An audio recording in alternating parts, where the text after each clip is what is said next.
Right now, Pittsburgh's best sports show is about to begin. Call us or tweet us.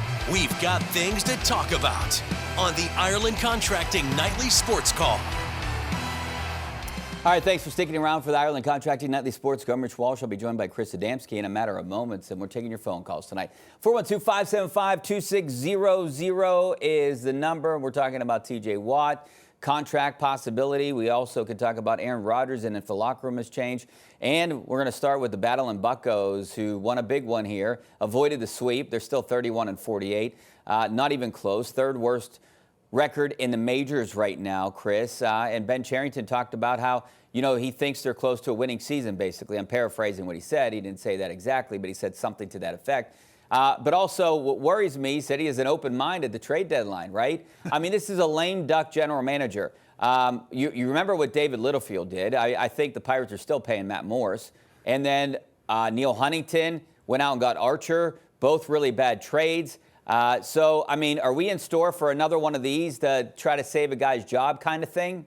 It's crazy because there needs to be a sense of urgency to get this team good, right? This is year 6 of a rebuild.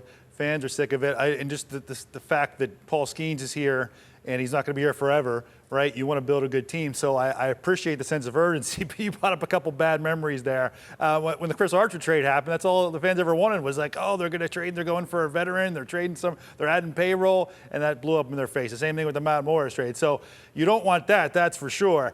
I don't know. He said that he feels like, what was the exact quote? It could play winning baseball the rest of 2025. Does that mean from this point on play winning baseball? Does that mean just play good baseball and it'll probably translate to wins? Does that mean they're going to get over 500? The math, they're not going to get over 500 for this season. This season, they're not going to make the playoffs. That would be one of the most remarkable turnarounds in Major League history. Yeah. So that's not going to happen. So.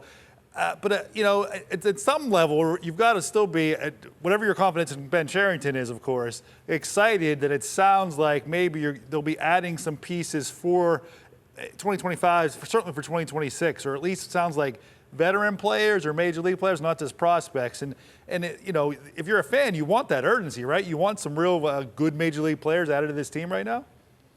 I don't understand, like you talked about winning baseball in 2025. I take it as he thinks they have a chance to get back to 500 and be a game over 500. I don't know what people are looking at over there, but if you just use your eyes, they're the worst hitting team in baseball right now.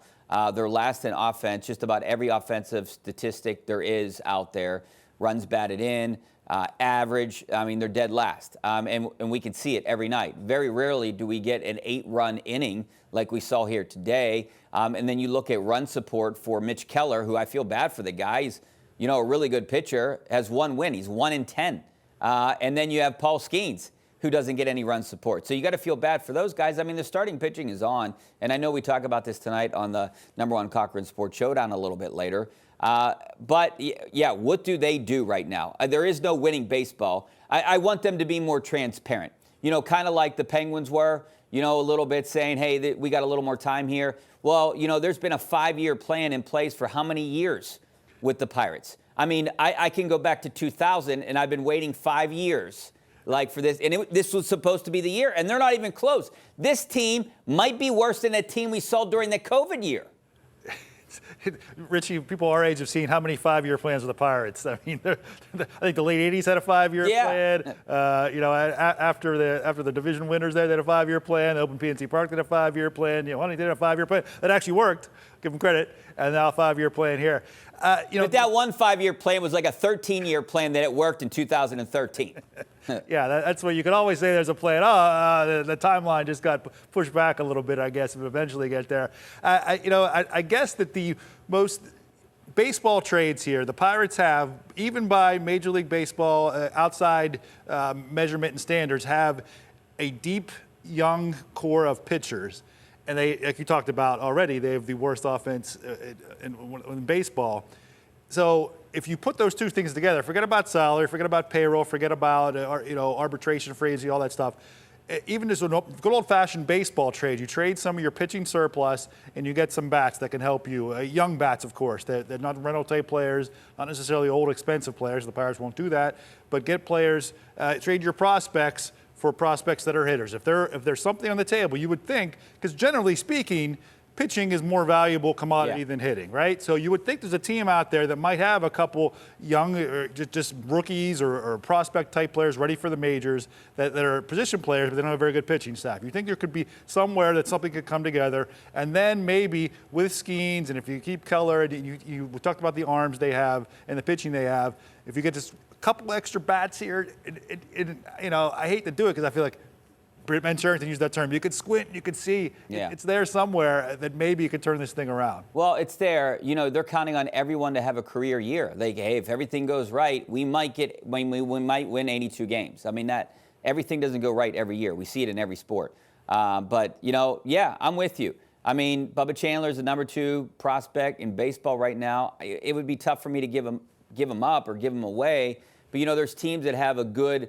A lot of good prospects like Boston and Baltimore who could use young pitching. Maybe you swing some kind of deal with those teams. But, the one thing like competitive teams that are competing for a World Series or a division or something like that, they're going to want guys that can play right now. And the Pirates don't really have any of those unless you're going to trade O'Neal Cruz or Brian Reynolds or I don't even know if anyone will want Brian Hayes. Yeah, if they're going to, I know all the rental players, there'll be marginal prospects they get back. I'm sure they'll trade in Andrew Heaney or whatever and get something back. But they're not going to be an impact type player that's going to turn things around. That's for sure. I don't know if maybe there's been a lot of attention earlier in the season with just the fan kind of angst. I mean, sell the team chants every time something goes wrong. Maybe this kind of spurs management to give the okay to add some money or something. I don't say the Pirates would be buyers at the deadline, but maybe there's somebody who in terms of buying low on where they're at right now in terms of they're having a bad season or something, but they're making money, maybe something like that. There's ways you can do this. And like you said, Cherington, if you don't have faith in Cherington, that's understandable because so far his record with trades is not great on whole after 6 years. But you should be excited that there at least, if the execution is right, that there is some way that maybe there's reason to believe the Pirates are going to be a little aggressive to make this 2026 a good team, get some veteran players, maybe players that make a little money, whatever it is. And there's a path that you can get there if you execute the trades correctly, which is a big F. Yeah, like you said, maybe trade for a young position player or a young outfielder that has potential, that hasn't lived up to it somewhere. Maybe you make some kind of deal like that to get someone in here. Maybe like a Spencer Horwitz kind of deal. All right, our live poll question here. Don't forget to scan that QR code in the right-hand corner of the screen. Will T.J. Watt get paid more than Myles Garrett? That's interesting. We're going to answer that question. We are, but we want you to answer it first. So scan that QR code. We're going to take a break right now. Back in a couple minutes. All right, welcome back to the Ireland Contracting Nightly Sports Call. This is our Xfinity Tweet of the Night. You can see right there, 8-3. MLB, the Pirates salvaged the series finale thanks to a 5-run rally in the 5th inning. Tommy Pham had something to do with that, too. He was 3 for 3 with 3 ribbies. He's in the 3-3-3 club, right? I don't know if he's been 3-3. I don't know when the last time he was 3 for 3. I have no idea. But this guy should not even be on the team. I don't care what he. Did I hear this was his first extra base hit since April? Did I hear that? I don't know. I don't want to say that. I just did. But I thought I heard that. I'm sure it's right. I mean, what have you seen him do? He's been on the bench lately. He hasn't done much. He's batting .209, I think. Yeah, I mean, he should be DFA'd, in my opinion. Give a young guy a shot. Keep Billy Cook up here.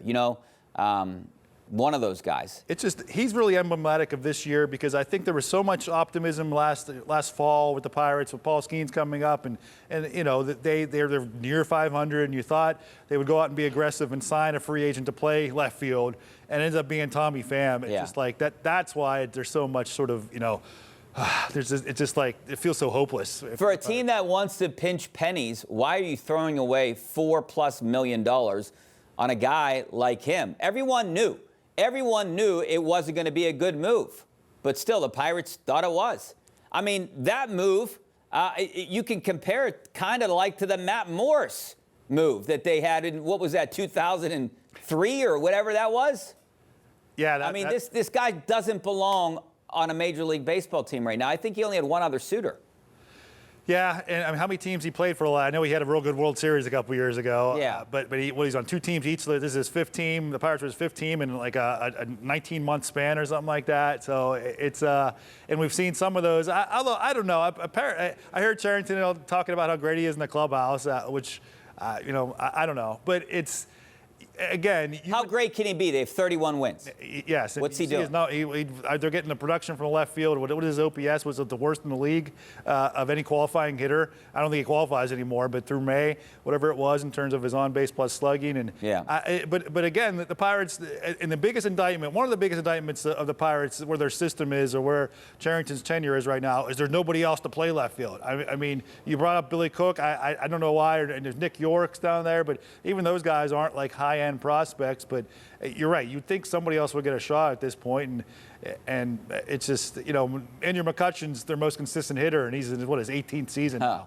And, yeah. And again, that kind of says something too. All right, 412-575-2600 is the number. Get on board. All right, here's your wheelhouse. Will T.J. Watt get paid more than Myles Garrett? Look, it's $40 million a year, right? I think his guarantees were somewhere close to $123 million.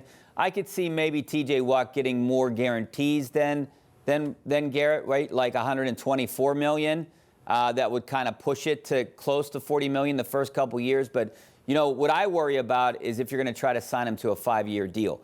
Injury history, although the Steelers really need the guy because they're 1-11 when he's not playing. So do you pay him $40 million? I think he's the most disruptive defensive player in the NFL. So. Yeah, I think he's worth it, but for how many years, though? That's what's hard for me. Yeah, that is definitely if one thing.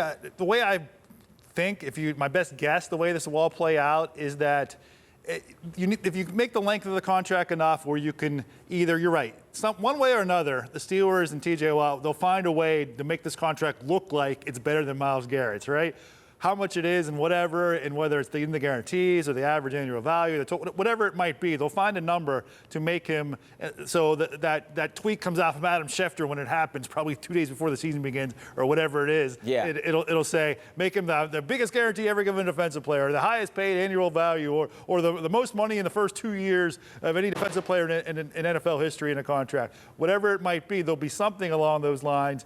And if that happens, I think that's the path to get this done. It might be something where he makes $41 million, but it's really backloaded, and they sort of almost acknowledge that they're going to redo the contract over the last couple of years, or maybe retire, or whatever it might be. If you make it a 6-year deal, I don't know, something like that.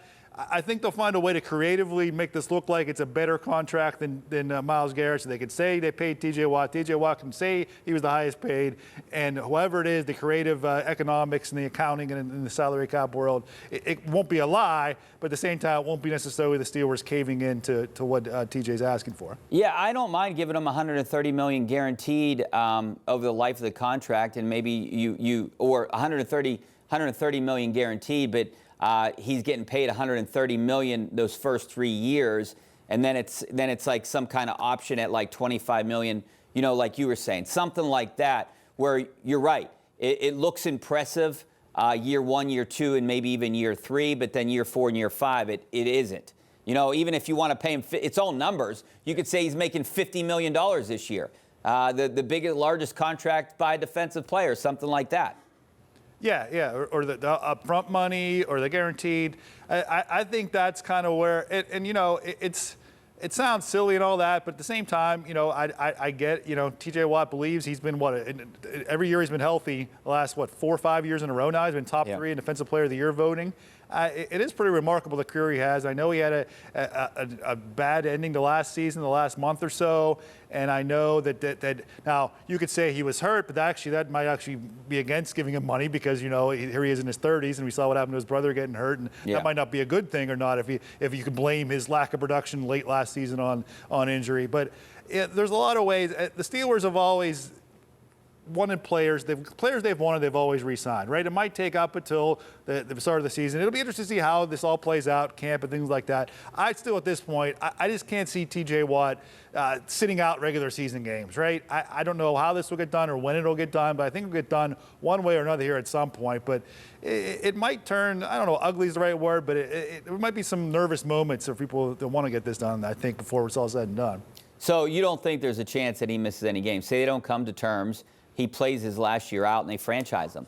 I know there will be some hostility there. Is that even a scenario? I know we talk about that tonight on the showdown. I mean, but you know, he has one more year left, and you could franchise him, whatever number that'll be, so you can guarantee that you have him for 2 years, right?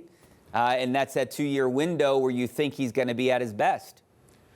Yeah, that actually, for whatever reason, in football, it doesn't happen as much. I don't think that's. I think they'll come to an agreement at some point. I know that could play out. You're right. That's where I think it could get a little bit, contentious. I guess. Do they pay him on history too? You know, that's the other thing. Kind of like Cam Hayward. Do you pay him with what he's done, what he means to the community, that kind of stuff? Do you think they're entertaining even trying to trade him? See, you can make a compelling, real case in football terms that the Steelers would be better off. Now, I think part of that equation would be you would trade them then, too. Now, once you get to this point of the offseason, it's a lot harder to trade, or it's a lot less likely to trade, I guess, or a lot harder to find a fit, I suppose, at this point to trade him. So that's probably never going to happen anyway. The Steelers never really considered that at any point.